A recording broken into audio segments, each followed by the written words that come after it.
નમસ્કાર વિદ્યાર્થી મિત્રો, ફરીથી આપ સૌ કોઈનું હાર્દિક સ્વાગત છે મારી યુટ્યુબ ચેનલ રાહુલ બાટુમાં।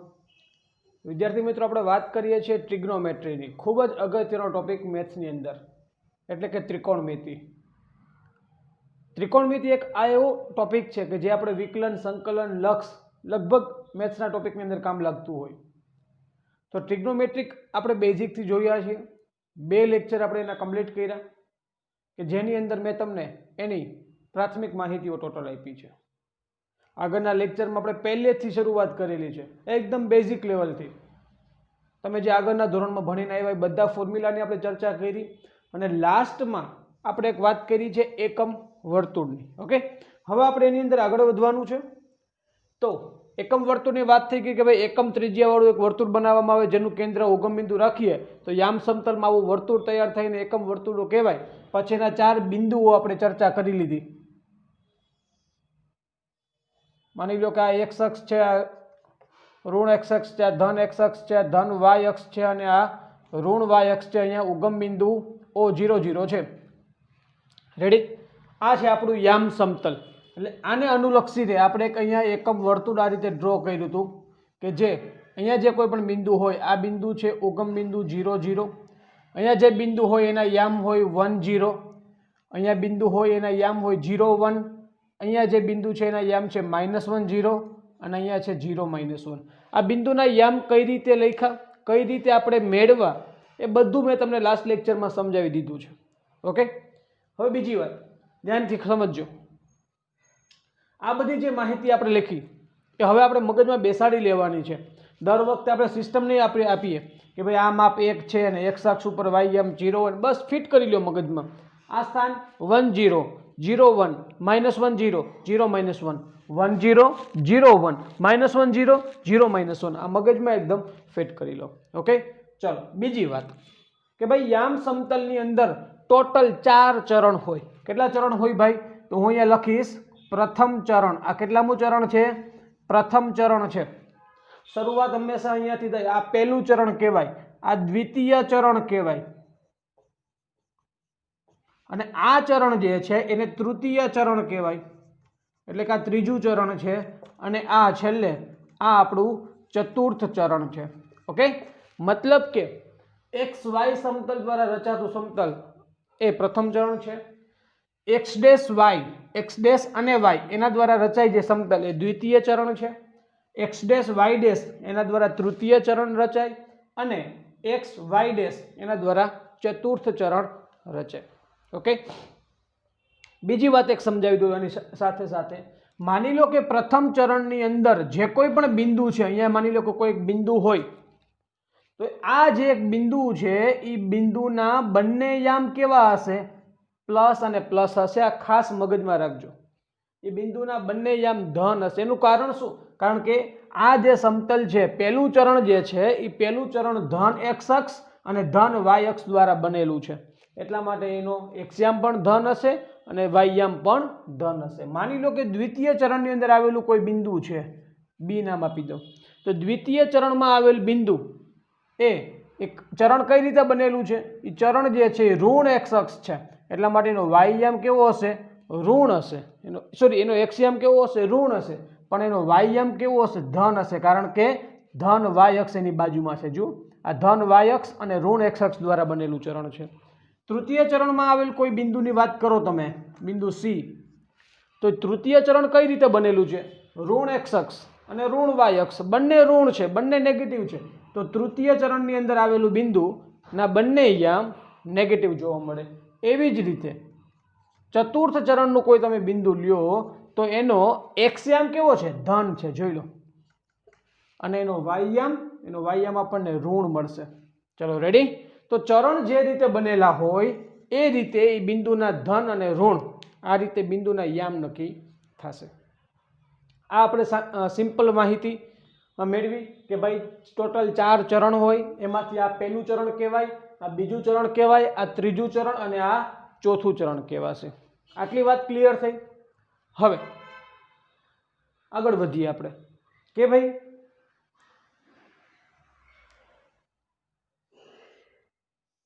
ખાસ સમજો, શરૂઆત હંમેશા માની લો કે અહીંયા જે છે ત્યાંથી આપણે શરૂઆત કરીએ છીએ. શું થશે?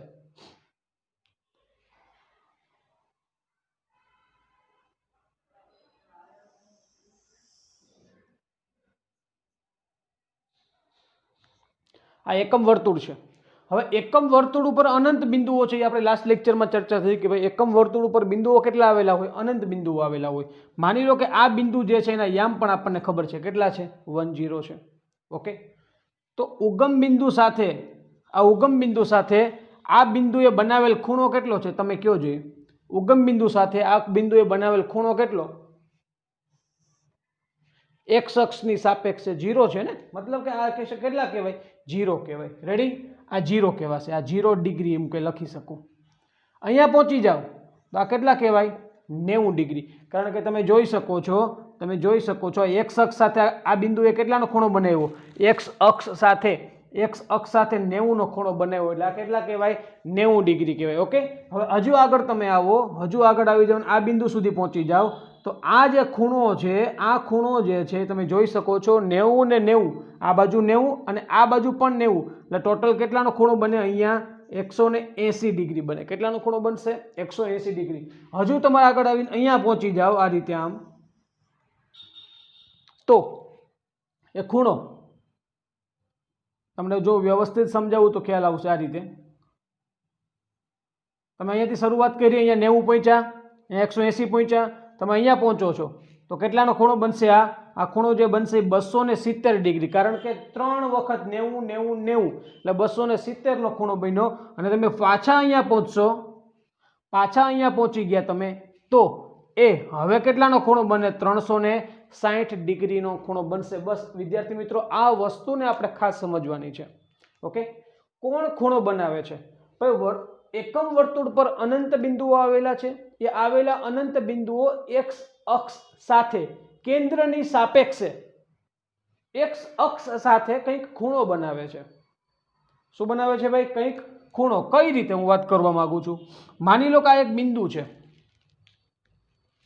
ત્યાં એક બિંદુ છે, બિંદુનું નામ આપી દઉં P, અને એના બે યામ આપણી પાસે કંઈક હશે. શું હશે એની ચર્ચા હમણાં કરીશું બહુ ડીપમાં જઈને. બરોબર છે? ચલો, હવે આ બિંદુ જે છે ઉગમ બિંદુ અને જોડાઈ ગયો, અને આ બે વચ્ચે કંઈક ખૂણો બને છે. ખૂણો કેટલાનો છે? માની લો કે કેટલાનો છે? થીટાનો છે. કેટલાનો છે? થીટાનો છે. આ બિંદુનો એક્સ યામ કેમ નક્કી થાય અને એનો વાય યામ કેમ નક્કી કરવો એની માહિતી હું તમને હમણાં આપીશ. રાઈટ? એની માહિતી આપણે કમ્પ્લીટલી જોઈએ છે, તો એ માહિતી આપણને કેમ મળે એની હું ચર્ચા તમારી સામે કરવા માંગુ છું. ઓકે, તો વિદ્યાર્થી મિત્રો એક વસ્તુ ખાસ યાદ રાખજો કે આ જે બિંદુ હોય, કોઈ પણ એકમ વર્તુળ પરનું બિંદુ હોય, એ કેન્દ્ર સાથે જો થીટા માપનો ખૂણો બનાવે ને તો એનો એક્સ યામ હંમેશા કોસ થીટા હોય અને વાય યામ હંમેશા એનો સાઇન થીટા હોય. આ વસ્તુ યાદ રાખજો. એકમ વર્તુળ પરના કોઈ પણ બિંદુ કેન્દ્ર સાથે થીટા માપનો ખૂણો એક્સ અક્ષ સાથે બનાવે તો એ બિંદુના બંને યામ, એનો એક્સ યામ કોસ થીટા હશે અને એનો વાય યામ સાઇન થીટા હશે. એની ઉપરથી આપણને ખ્યાલ આવ્યો કે એક્સ યામનું કનેક્શન કોસ થીટા સાથે છે અને વાય યામનું કનેક્શન સાઇન થીટા સાથે છે. આ ખાસ મગજમાં આપણે રાખશું. ઓકે, વાય યામનું કનેક્શન સાઇન થીટા સાથે છે. એકદમ ક્લિયર થઈ ગયું? ચલો હવે સમજીએ કે આ શું હકીકતમાં બને છે, આવું શા માટે બન્યું એની પણ એક વાત કરી દઉં. આ વસ્તુ સમજાઈ ગઈ? આ વસ્તુ મગજમાં બેસાડી લ્યો. શરૂઆત 0 થી મેં કરી હતી. અહીંયા પહોંચ્યો તો 90 નો ખૂણો બન્યો. રાઉન્ડ મારતા મારતા અહીંયા પહોંચ્યા તો 180 નો ખૂણો બને છે. પછી અહીંયા પહોંચીએ તો 270 નો ખૂણો બને. અહીંયા પહોંચીએ પાછા તો 360 નો ખૂણો બને. હું એની વાત પાછી કરી દઉં. હવે એને આપણે રેડિયન સાથે લખવું હોય તો 0 ડિગ્રી એટલે 0 રેડિયન કહેવાય. 360 ડિગ્રી એટલે 2 પાઈ કહેવાય. આપણને ખબર છે 180 ડિગ્રી એટલે પાઈ, 360 ડિગ્રી એટલે 2 પાઈ આ રેડિયન સાથે. 90 ડિગ્રી કે જેને આપણે કહી શકીએ π/2. શું કહેવાય? π/2 પણ કહેવાય રેડિયન માપમાં. 180 ડિગ્રી કે જેને કહેવાય પાઈ. 270 ડિગ્રી કે જેને કહેવાય 3π/2 અને 360 ડિગ્રી એટલે કે 2 પાઈ. તો બસ તમારા માઇન્ડની અંદર યામ સમતલ ડ્રો થાય એટલે એક વસ્તુ તો ખ્યાલ આવી જ જવો જોઈએ કે અહીંયા જે કોઈ પણ સ્થાન હશે ક્યાં હશે? 0, 2 પાઈ 4 પાઈ 6 પાઈ છેલ્લે 2n પાઈ આ રીતે આ n પાઈ ને પણ રહેવા દો અત્યારે એ જ્યારે સમય આવશે ત્યારે એને પણ હું તમને બહુ ડીપમાં સમજાવીશ બરોબર ચલો બીજી વસ્તુ આ જે સ્થાન છે એ સ્થાનને પણ ખાસ યાદ રાખવાનો પ્રયત્ન કરીએ આપણે π/2 નું સ્થાન કહેવાય રેડી પછી આવે 5π/2 નું સ્થાન આવે પછી આવે 9π/2 પ્રશ્ન થાય કે સાહેબ આ પાઈ પછી ડાયરેક્ટલી 5 કેમ આવ્યા વચ્ચેના 3π/2 ક્યાં ગયા 3π/2 નું સ્થાન અહીંયા છે યાદ કરો 3π/2 બહુ મસ્ત મજાની વાત છે પછી શું આવે સાહેબ 4π/2 આવે ને તો 4π/2 એટલે કરો જોઈએ 4π/2 હકીકતમાં કેટલા થઈ ગયા 2π તો અહીંયા આવી ગયા રેડી 2π અહીંયા 4π/2 અહીંયા આવી ગયા પાછા 5π/2 અહીંયા 6π/2 6π/2 એટલે હકીકતમાં 3π મતલબ કે પાઈ 3π 5π આ બધી ચર્ચાઓ અહીંયા આવે છે ઓકે ચલો તો 3π/2 પછી 7π/2 પછી 11π/2 આ બધી ચર્ચાઓ આ સ્થાન ઉપર આવે છે મતલબ કે આ ચાર સ્થાન આપણને ખ્યાલ હોવા જોઈએ કઈ રીતે કામ કરે છે એ પણ તમને બહુ ઇઝીલી મેં સમજાવ્યું કે આપણે ગાડી સ્ટાર્ટ કરીએ આપણે માની લો કે બાઇક કે કાર લઈને જઈએ છીએ અહીંયા હતા તો ત્યાં તો આપણે સ્ટાર્ટ કરીએ ત્યાં તો 0 હોય હજુ મેં શરૂઆત કરી જ નથી ગાડી ચલાવવાની તો કેટલા હોય કિલોમીટર માની લો કે 0 હોય તમે અહીંયા પહોંચ્યા તો કેટલા કિલોમીટર કાપ્યા હકીકતમાં ખૂણો બને છે આપણે શબ્દ બોલીએ છીએ કિલોમીટર 90 અહીંયા પહોંચ્યા તો એક 90 અને બીજા 90 એક વખત 90 એટલે π/2 π/2 ને મગજમાં 90 બેસાડજો 90 એટલે π/2 અહીંયા બે વખત 90 થયા ને એટલે આમ બોલાય બે વખત 90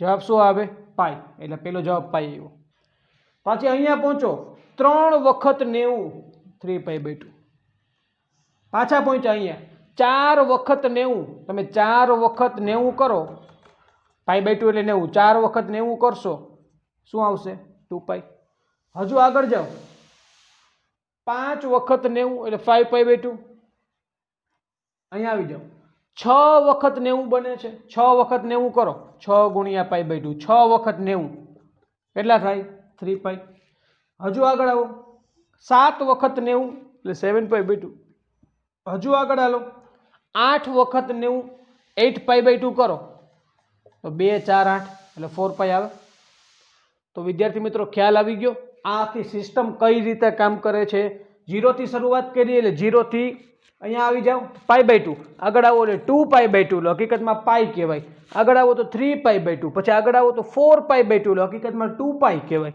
5π/2 પછી 6π/2 એટલે કે 3π આગળ આવો તો 7π/2 પછી 8π/2 8π/2 એટલે કે 4π હજુ આગળ જાઓ 9π/2 હજુ આગળ આવો 10π/2 10π/2 એટલે 5π કહેવાય પછી 11π/2 પછી 12π/2 કરો એટલે 2 6 12 એટલે 6π આવી જાય મતલબ કે આ સિસ્ટમથી આખું આપણું આ એકમ વર્તુળનું સર્કલ આ સાયકલ જે છે એ આખી આ સિસ્ટમથી ચાલે છે બરોબર છે આ એક વસ્તુનો આપણને ફાઇનલી આઈડિયા હોવો જોઈએ ઓકે બસ નોટ ડાઉન કરી લો પછી હજુ ચર્ચાઓ વધારે જે કરવાની છે એ આપણે આગળ વધીએ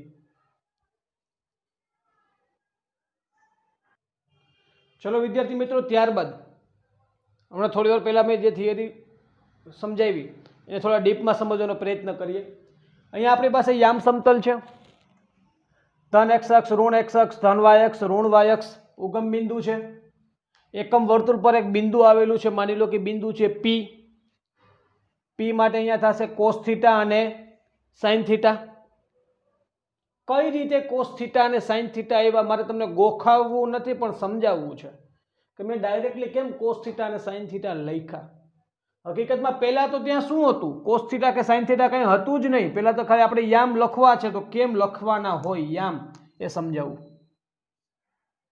અત્યારે કાંઈ જ નથી ચલો ધ્યાન આપજો ખાસ હવે આ બિંદુ O થી આ બિંદુ P નું અંતર હંમેશા કેટલું હોય 1 કારણ કે વર્તુળ જે છે એકમ વર્તુળ છે એટલા માટે આ ત્રિજ્યા કહેવાય અને ત્રિજ્યા હંમેશા કેટલી છે 1 તો મેં કાટકોણ ત્રિકોણની રચના કરી તમે જોઈ શકો છો P થી તમે A સુધીનું એક લંબ દોરો બરોબર છે. તો આખો એક કાટકોણ ત્રિકોણ બની ગયો. કયો કાટકોણ ત્રિકોણ બન્યો? કાટકોણ ત્રિકોણ OAP. કાટકોણ ત્રિકોણ OAP ની રચના થઈ. કોની રચના થશે ભાઈ? કાટકોણ ત્રિકોણ OAP. આ કાટકોણ ત્રિકોણ OAP બને છે. ઓકે. હવે આ કાટકોણ ત્રિકોણ OAP માટે આપણે લાસ્ટ લેક્ચરની અંદર મેં બે ફોર્મ્યુલા તમને સમજાવ્યા. પહેલું ફોર્મ્યુલા બતાવું, સાઇન થીટા. તો સાઇન થીટા માટે શું લખી શકાય? સાઇન સામેની બાજુ છેદમાં કર્ણ. જો પરફેક્ટલી તમને હું સમજાવું છું. કાટકોણ ત્રિકોણ OAP માટે કોસ થીટા બરાબર ફોર્મ્યુલા બને પાસેની બાજુ છેદમાં કર્ણ. તો તમે ઇઝીલી કહી શકો મને કે સર પાસેની બાજુ તો છે ને, આ પાસેની બાજુ થીટાની બાજુમાં જે હોય ને પાસેની બાજુ કહેવાય. તો પાસેની બાજુ તરીકે OA છે અને કર્ણ તરીકે OP છે. તો OP નું માપ તો કેટલું છે? 1. મતલબ કે આ તો શું થઈ ગયું? OA જ થઈ ગયું કે ના થઈ ગયું? હે, O થી A નું અંતર. હકીકતમાં જુઓ, O થી A આ જે અંતર છે એ શું બતાવે? એ બતાવે છે y અક્ષથી અંતર. શું બતાવે છે? y અક્ષથી અંતર. હકીકતમાં એને શું કહેવાય? x યામ કહેવાય. શું કહેવાય એને? x યામ. આ પણ લાસ્ટ લેક્ચરમાં આપણે સમજી ગયા. કોઈ પણ બિંદુનો x યામ એટલે કે એ બિંદુનું y અક્ષથી અંતર. જો આ બિંદુ જે છે એ બિંદુનું y અક્ષથી અંતર કેટલું છે એને એનો x યામ કહેવાય. બરોબર છે. ચલો, એવી જ રીતે મારે વાત કરવી છે હવે સાઇન થીટા માટે. એટલા માટે x યામ જે છે એ આપણને મળી ગયો. કયો મળ્યો કહેવાય? x યામ તરીકે કોને લખવાના છે? કોસ થીટાને. રેડી? હવે હું સાઇન થીટા બરાબર y યામ સાબિત કરું છું. ધ્યાન આપજો. સાઇન થીટા એટલે કે સામેની બાજુ છેદમાં કર્ણ થાય. સામેની બાજુ તરીકે મારી પાસે AP છે. AP ના છેદમાં OP થશે. તો OP ની વેલ્યુ તો 1 છે. તો આ AP થયા. હકીકતમાં AP શું છે? આ બિંદુનું x અક્ષથી અંતર છે. કોનાથી અંતર છે ભાઈ? x અક્ષથી અંતર બતાવે છે. હવે એ કોઈ પણ બિંદુનું x અક્ષથી અંતર એટલે હકીકતમાં એ વસ્તુ આપણા માટે y યામ કહેવાય. ઓકે. તો આ રીતે આ બિંદુનો y યામ એ આપણને અહીંયા સાઇન થીટા મળે છે. એટલે હું લખીશ અહીંયા બિંદુનો y યામ તરીકે સાઇન થીટા. ચલો, રેડી વિદ્યાર્થી મિત્રો? ખ્યાલ આવી ગયો? હવે તમને ખ્યાલ છે અત્યાર સુધી હવે જો હું તમને સાબિતીઓ આપું છું બધી. અત્યાર સુધી આ બિંદુને આપણે શું કહેતા? 1 0. આ બિંદુને આપણે શું કહેતા? 0 1. આ બિંદુને આપણે શું કહેતા? -1 0. અને આ બિંદુને આપણે કહેતા 0 -1. હવે મારે તમને આ બધા બિંદુઓ મેળવી અને સાબિત કરીને બતાવવા છે કે જુઓ ભાઈ આ બધું હકીકતમાં કેમ હતું. એ નો ડાઉટ 1 0 આપણે મેળવાતા જ સાબિત જ કર્યું હતું કે ભાઈ ત્રિજ્યા જે છે એકમ ત્રિજ્યા હોવાના લીધે એ બિંદુ અંતર જે છે x યામ 1 થાય અને બિંદુ જે છે x અક્ષ ઉપર જ છે એટલે x અક્ષથી અંતર પણ 0 થાય. એટલા માટે આ યામ આપણને 1 0 મળ્યા હતા. પણ હવે આપણે એને કમ્પ્લીટલી ટ્રિગ્નોમેટ્રી સાથે સાઇન કોસ સાથે જોઈન્ટ કરી અને મારે તમને સાબિત કરાવવું છે. જુઓ, ખાસ સમજો. આ 1 0 માટે શું બને છે? હકીકતમાં કઈ રીતે મળે છે આપણને? જો ભાઈ, આ બિંદુને કંઈક નામ આપવા હોય તો આપણે નામ આપી દઈએ. માની લો કે આ બિંદુને નામ આપી દો M N O ના આપી શકાય. MN અને P નામ આપી દઈએ. P અને આને નામ આપી દઈએ Q. તો M1 0 માટે શું બને છે હકીકતમાં? તો ભાઈ મેં તમને થિયરી સમજાવી કે આ કેન્દ્રથી બિંદુ M જે છે એ x અક્ષ સાથે કોઈ પણ ખૂણો બનાવશે નહીં. કેટલાનો ખૂણો બનાવશે? 0 નો ખૂણો બનાવશે. એટલે કે થીટા બરાબર શું થશે? 0 ડિગ્રી. બરોબર છે. એટલા માટે x યામ, હકીકતમાં x યામ બરાબર ફોર્મ્યુલા શું છે? x યામ કઈ રીતે મળે એનો? cos થીટા એટલે કે cos 0. cos 0 ની વેલ્યુ કેટલી છે? 1. આ કોષ્ટક પ્રમાણે યાદ હોવું જોઈએ. અને એવી જ રીતે y યામ બરાબર sin થીટા અને sin 0. થીટાની કિંમત 0 છે ને, તો sin 0 ની કિંમત શું છે? 1 0. તેથી m માટે x યામ શું છે? cos થીટા એટલે કે 1 અને sin થીટા એટલે કે 0. આપણે m જે છે એ 1 0 ઓટોમેટિકલી મળે છે. એ મેં તમને સાબિત કરીને આપ્યું. ઓકે, એવી જ રીતે માની લો કે ઉપર માટે વિચારવું હોય તો શું થાય,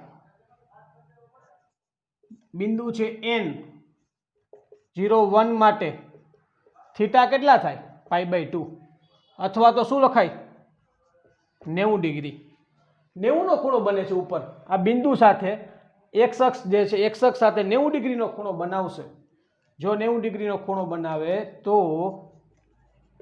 x યામ બરાબર cos થીટા કેટલા છે ભાઈ 90 છે એટલે કે cos 90 cos 90 ની વેલ્યુ કેટલી થાય cos 90 ની વેલ્યુ થશે 0 અને y યામ બરાબર sin થીટા એટલે કે sin 90 અને sin 90 ની વેલ્યુ કેટલી થશે ભાઈ 1 થશે એટલા માટે બિંદુ n નો x યામ 0 અને y યામ આપણને 1 મળે છે ઓકે x યામ 0 અને y યામ આપણને 1 મળે છે ચલો રેડી વિદ્યાર્થી મિત્રો તો આ રીતે આપણને એકમ વર્તુળ પર કોઈ પણ બિંદુઓ આપેલા હોય તો એ કોઈ પણ બિંદુના x યામ અને y યામ નક્કી કરવા સાવ સહેલા થાય ઓકે x યામ માટે cos થીટા y યામ માટે sin થીટા બસ આપણી પાસે એક થીટા હોવા જરૂરી છે ઓકે નોટ ડાઉન કરી લો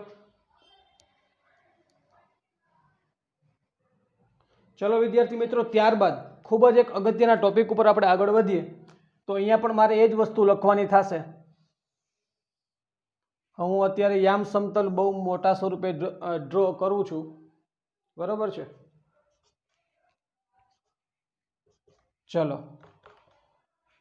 ઓકે તો આ થયું આપણું ઉગમ બિંદુ ધન x અક્ષ ઋણ x અક્ષ ધન y અક્ષ ઋણ y અક્ષ આપણને ખબર છે આ કેટલામું ચરણ છે ભાઈ પ્રથમ ચરણ છે અને આ દ્વિતીય ચરણ છે આ તૃતીય ચરણ છે અને છેલ્લે આ કેટલામું ચરણ છે ચતુર્થ ચરણ છે ઓકે મારે તમને અત્યારે નિયમ જે સમજાવવો છે એ નિયમ માટે ખાસ ધ્યાન આપજો બીજી વસ્તુ સમજાવું કે ભાઈ અહીંયા જે બિંદુ છે એને કહેવાય બિંદુ નહીં પણ જે ખૂણાઓ અહીંયા આપણને મળે એ ખૂણાઓ મળે છે 0 અને 2π હવે આપણે અંશ માપને છોડી દેશું ફક્ત રેડિયન માપને મગજમાં રાખશું 0 અથવા 2π પછી 4π 6π 8π ઘણું બધું આવે બેને ધ્યાનમાં લઈએ 0 અને 2π અહીંયા માત્ર એક જ વસ્તુ ધ્યાનમાં લઈશું π/2 બરાબર π/2 5π/2 પણ આવે પણ એને ધ્યાનમાં લેવાની જરૂર નથી અહીંયા આવી જાઓ અહીંયા આપણે લઈશું ધ્યાનમાં π 3π પણ આવે π પૂરતું ધ્યાનમાં રાખીએ કારણ કે મારે તમને ફોર્મ્યુલા સમજાવવા છે અહીંયા આપણે ધ્યાનમાં લઈશું 3π/2 હવે દરેક વિદ્યાર્થીના માઇન્ડની અંદર ખાસ તો આ ભાગ જે છે ત્યાં 0 અને 2π મગજમાં હોવા જોઈએ શરૂઆત 0 થી પછી π/2 પછી π પછી 3π/2 અને છેલ્લે 2π એ પૂરું 0 π/2 π 3π/2 2π પૂરું 0 π/2 π 3π/2 2π કમ્પ્લીટ 0 π/2 π 3π/2 અને 2π આટલું ક્લિયર રાખવાનું છે કોઈ તમને પ્રશ્ન પૂછે કે સાહેબ પ્રથમ ચરણમાં શું હોય તો કે 0 થી π/2 આપણું પ્રથમ ચરણ કહેવાય π/2 થી π બીજું ચરણ કહેવાય π થી 3π/2 ત્રીજું ચરણ કહેવાય અને 3π/2 થી 2π ચોથું ચરણ કહેવાય 3π/2 થી 0 બોલવાનું નહીં 3π/2 થી 2π આપણા માટે ચોથું ચરણ કહેવાય 0 થી π/2 પહેલું π/2 થી π બીજું π થી 3π/2 ત્રીજું અને 3π/2 થી 2π આ ચોથું ચરણ આપણા માટે થશે હવે મુખ્ય નિયમ એ કંઈક છે ઓલ STC નો નિયમ કહેવાય વિદ્યાર્થી મિત્રો ખૂબ જ અગત્યનો છે ઓલ S T અને C આ શું છે નિયમ ઓલ STC આ નિયમનું નામ છે ઓલ STC ઓલ STC નો નિયમ ઓલ STC ના નિયમ મુજબ શું છે પહેલા ચરણમાં ઓલ લખવાનું આવે ઓલ S T અને C જોજો ભાઈ આ જે દિશા છે ને તમે જોઈ શકો છો આપણે આ પ્રકારની દિશામાં હાલીએ છીએ આમ આ રીતે આમ આપણે આમ નથી ચાલતા ઘડિયાળ આ બાજુ હાલે છે પણ આપણે કઈ બાજુ ચાલીએ આ બાજુ ચાલીએ તો આપણે વિષમ ઘડીની દિશામાં ચાલીએ કઈ દિશામાં ચાલીએ એમ કહી શકાય વિષમ ઘડી એટલે કે ઘડિયાળની વિરુદ્ધ દિશા ઘડિયાળની વિરુદ્ધ દિશા કે જેને આપણે એન્ટી ક્લોકવાઇઝ પણ કહી શકીએ, એન્ટી ક્લોકવાઇઝ. ઓકે, અને પેલી કહેવાય ક્લોકવાઇઝ ઇંગ્લિશમાં કહેવું હોય તો.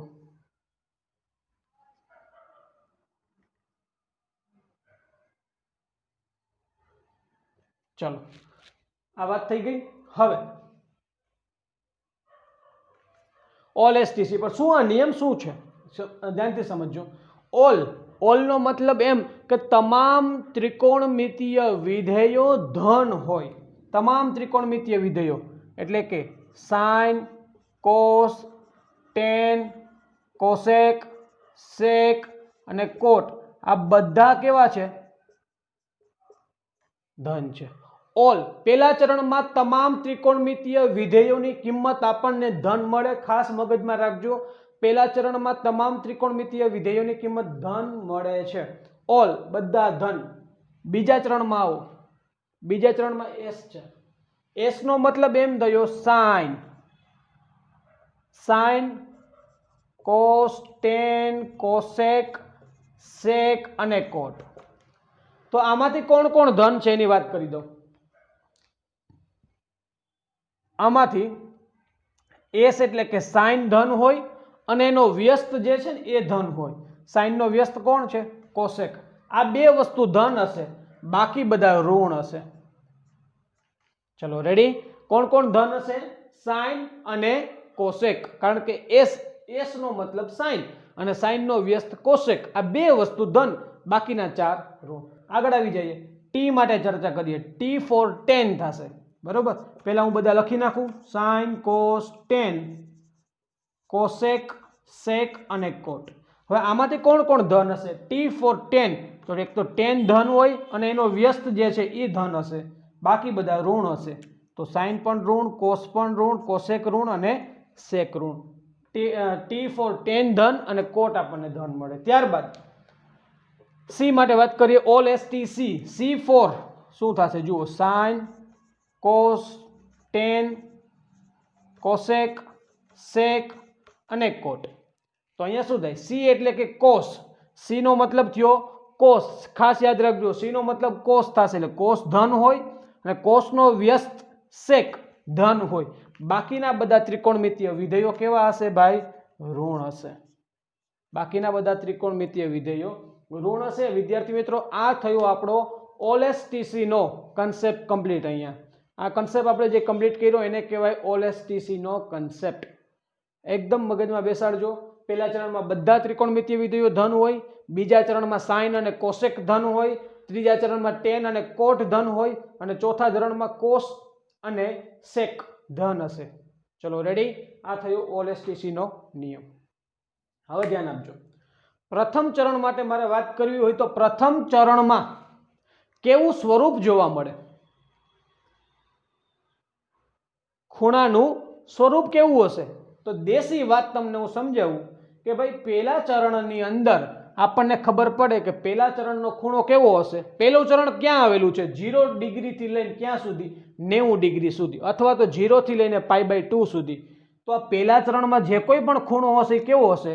90 ડિગ્રીથી ઓછો હોય કે ના હોય? π/2 થી ઓછો હોય કે ના હોય? સ્વાભાવિક વસ્તુ છે ભાઈ. હા, તમે ગાડી અહીંયાથી સ્ટાર્ટ કરો છો તો 90 હજી પહોંચતા નથી. તમે 90 પહોંચતા નથી તો એનો મતલબ એમ કે 90 કરતાં કંઈક ઓછું છે. 90 કરતાં કંઈક ઓછું છે ને, તો એને કહેવાય π/2 - થીટાનું સ્વરૂપ. શું કહેવાય?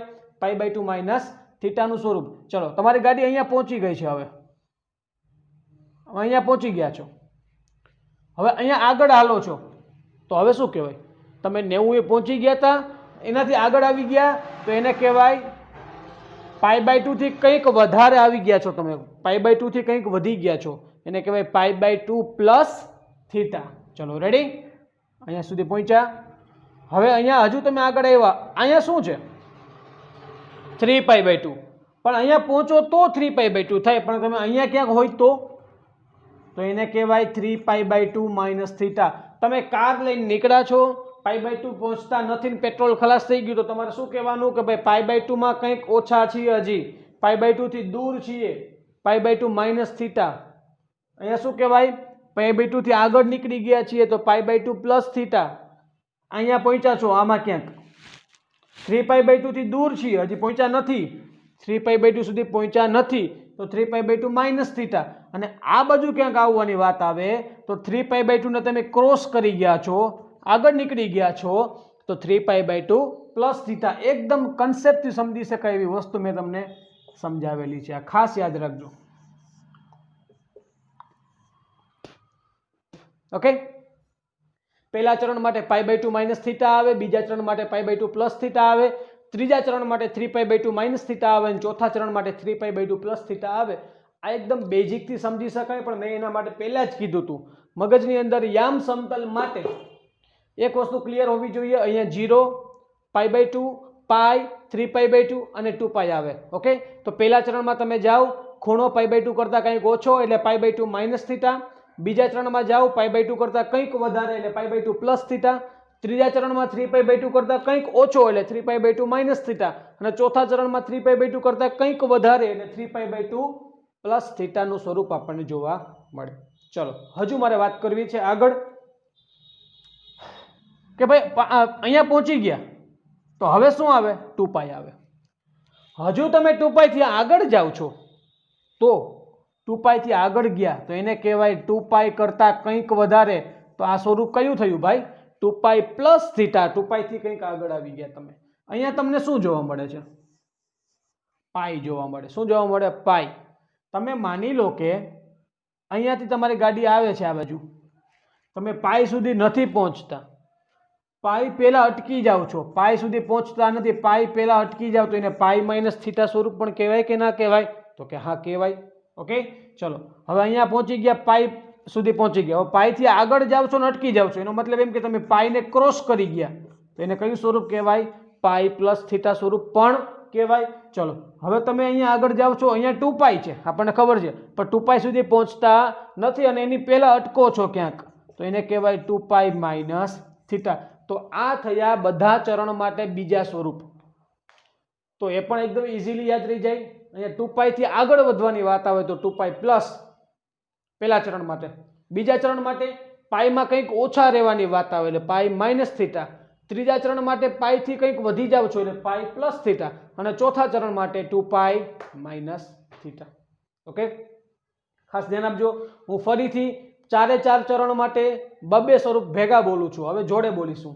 પહેલા ચરણ માટે π/2 માઇનસ થીટા અથવા 2π પ્લસ થીટા, બીજા ચરણ માટે π/2 પ્લસ થીટા અથવા પાઈ માઇનસ થીટા, ત્રીજા ચરણ માટે 3π/2 માઇનસ થીટા અથવા પાઈ પ્લસ થીટા, ચોથા ચરણ માટે 3π/2 પ્લસ થીટા અથવા 2π માઇનસ થીટા. એક પ્લસ વાળું, એક માઇનસ વાળું, એક પ્લસ, એક માઇનસ, એક પ્લસ, એક માઇનસ, આ પ્રકારના 4 સ્વરૂપ, બધા ચરણના બબે સ્વરૂપ આપણે જોયા. ઓલ એસટીસી નો નિયમ, પહેલા ચરણમાં ઓલ બધા ત્રિકોણમિતિ વિધેય ધન, બીજા ચરણમાં એસ સાઇન અને કોસેક ધન, બાકી બધા ઋણ, ત્રીજા ચરણમાં ટેન એટલે ઓલ એસ ટી, ત્રીજા ચરણમાં ટી એટલે કે ટેન અને કોટ ધન, બાકી બધા ઋણ, અને ચોથા ચરણમાં સી એટલે કોસ અને સેક ધન, બાકી બધા ઋણ. આ થયો આપણો કન્સેપ્ટ ક્લિયર. નોટ ડાઉન કરી લો.